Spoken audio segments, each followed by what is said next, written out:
Praise the lord. యేసుక్రీస్తు నామం పేట మీ అందరికీ శుభములు. మరొక దినం దేవుడి యొక్క వాక్యం వినడానికి మనందరం సిద్ధపడదామండి. ప్రార్థన చేసుకుందాం. పరిశుద్ధుడైన దేవ, ప్రియ పరలోకపు తండ్రి, మీ బంగారు పాదములకు స్తోత్రం నాయన. అయ్యా, ఈ దినం మరొక దినము నూతనంగా నీ వాత్సల్యము, నీ ప్రేమ, ప్రతి ఉదయం నిన్ను వెతుకు వారిపైన నీ కృప వర్షం వల్ల కుమ్మరిస్తానని చెప్పి తండ్రి నాయన ప్రభ, మమ్మల్ని అందరినీ కూడా నీ ప్రేమతో, వాత్సల్యంతో ప్రభ, కృపతో మమ్మల్ని అందరినీ కూడా జీవితాల లెక్కలో ఉంచిన దేవా, నీకు వందనాలు ప్రభ. నువ్వు మాట్లాడుతుండగా ప్రభ, అయ్యా అది వాక్యం విని వాక్యానుసారంగా జీవించే కృపను దయచేయమని యేసుక్రీస్తు అతి పరిశుద్ధమైన నామపేట అడిగి వేడుకొంచున్నాము తండ్రి. Amen, amen, amen.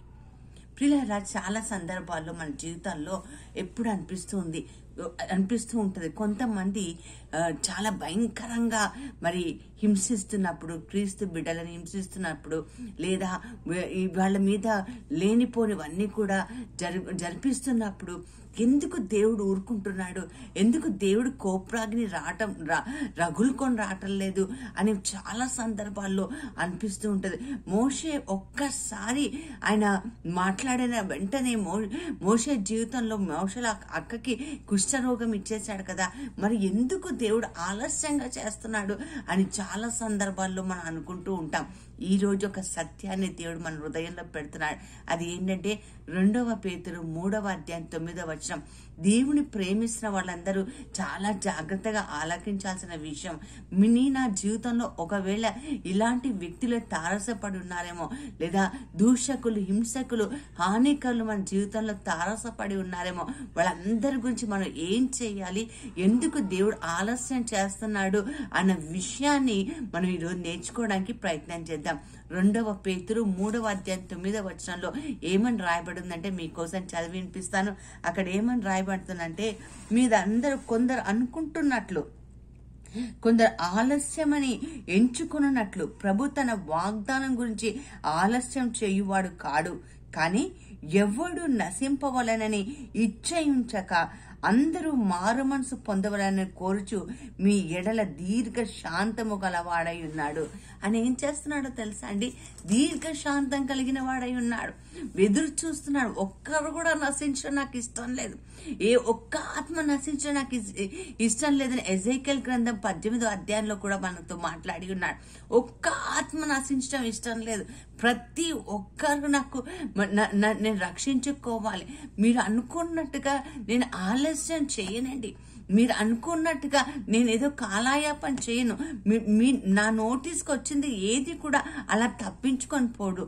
కాకపోతే ఏం చేస్తున్నానంటే, వాళ్ళు కూడా రక్షణ పొందాలని, వాళ్ళు కూడా నిజ దేవుడిని తెలుసుకోవాలని, వాళ్ళు కూడా మారు మనసు పొందాలని దీర్ఘ శాంతం కలిగి ఉన్నానని దేవుడు చెప్తున్నాడు. అందుకనే పేతురు గారు రాసిన లేఖలో పేతురు గారు ఏమంటారంటే, నువ్వు క్రీస్తు బిడ్డని అందు నిమిత్తం నువ్వు శ్రమ పడుతున్నట్లయితే నువ్వు ధన్యుడివి. ఎందుకో తెలుసా?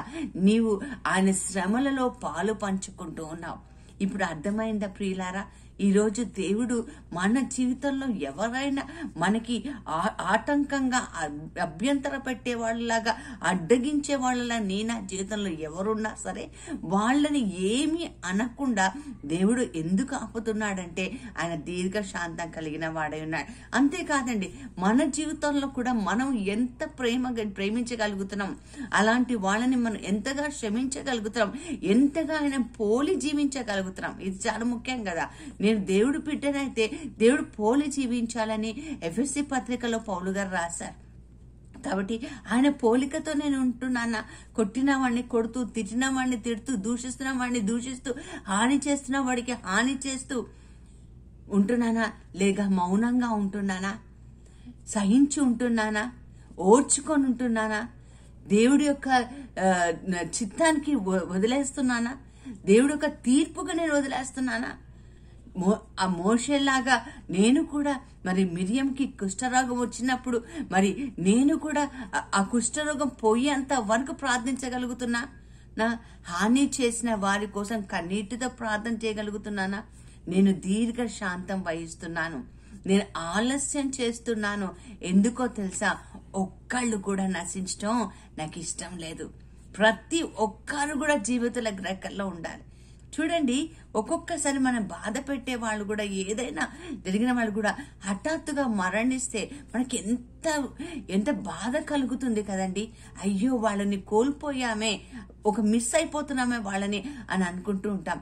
అదే విధంగా పరలోక రాజ్యంలో నీ సొంత వాళ్ళు, నీ రక్త సంబంధికులు, నీతో కలిసి ఉన్న వాళ్ళు, నీ తోడబుట్టిన వాళ్ళు, లేదా నీతో కలిసి పనిచేసిన వాళ్ళు, నీ జీవితంలో నీ జీవితంలో సంవత్సరాలు అన్నిటి కూడేస్తే నీకు ఎదురుపడ్డ ప్రతి ఒక్కరు వాళ్ళందరినీ కూడా పరలోకానికి తీసుకెళ్లే బాధ్యత నీకు నాకుంది కదా. దేవుడే ఆలస్యం చేస్తున్నాడండి. ఎందుకంటే ఎవ్వరం నశించడం ఇష్టం లేక. అందుకే ఈరోజు ప్రభు సన్నిధిలో ప్రార్థన చేద్దామా? అందరినీ జ్ఞాపకం చేసుకోండి. ఎవరో ఒకళ్ళు ఇలా చెప్తూ ఉన్నారు, మంచైనా చెడు అయినా మంచిగా తీసుకోవటం ప్రారంభించు. మంచి అయితే నీకు ఇంకా మంచి చేయడానికి దోహదపడుతుంది, చెడు అయితే నీ జీవితంలో ఒక పాఠం నేర్పిస్తుంది. అందరు మంచోళ్ళు మన చుట్టూ ఉండాల్సిన అవసరం లేదండి. అందరు మంచోళ్ళు మన చుట్టూ ఉంటే, అందరు పొగిడేవాళ్ళు మన చుట్టూ ఉంటే మనకు గర్వం వచ్చేస్తుంది కదా. మన దేవుడిని కూడా మర్చిపోయే ప్రమాదం ఉంటుందండి. మనకు ఒక్కొక్కసారి మనకి క్రిటిక్స్ చేసే వాళ్ళు ఉండాలి, మనల్ని క్రిటిసైజ్ చేసే వాళ్ళు ఉండాలి, మనల్ని వేలెత్తి చూపించే వాళ్ళు ఉండాలి. ఒక్కొక్కసారి వాళ్ళ ద్వారా కూడా దేవుడు మన జీవితాన్ని సరి చేస్తుంటారు. ఎవ్వరు నశించడం దేవుడికి ఇష్టం లేదు. నశించే మార్గంలో ఎవరైనా ఈరోజు నా బంధువులు కానీ, స్నేహితులు కానీ, తోడబుట్టిన వారు కానీ, లేదా తెలిసిన వాళ్ళు కానీ, ఫ్రెండ్స్ కానీ, అందరు ఎవరున్నా వాళ్ళందరినీ జ్ఞాపకం చేసుకుని ఈరోజు ప్రభా వాళ్ళందరినీ కూడా జీవిత లెక్కల్లో వేయి ప్రభా అని ప్రార్థన చేసుకుందామా? అలాంటి కృప దేవుడు నీకు నాకు దయచేయునుగాక. చిన్న ప్రార్థన చేసుకుందాం. పరిశుద్ధుడైన దేవ, ప్రియ పరలోకపు తండ్రి, నీ బంగారు పాదములకు స్తోత్రము నాయన.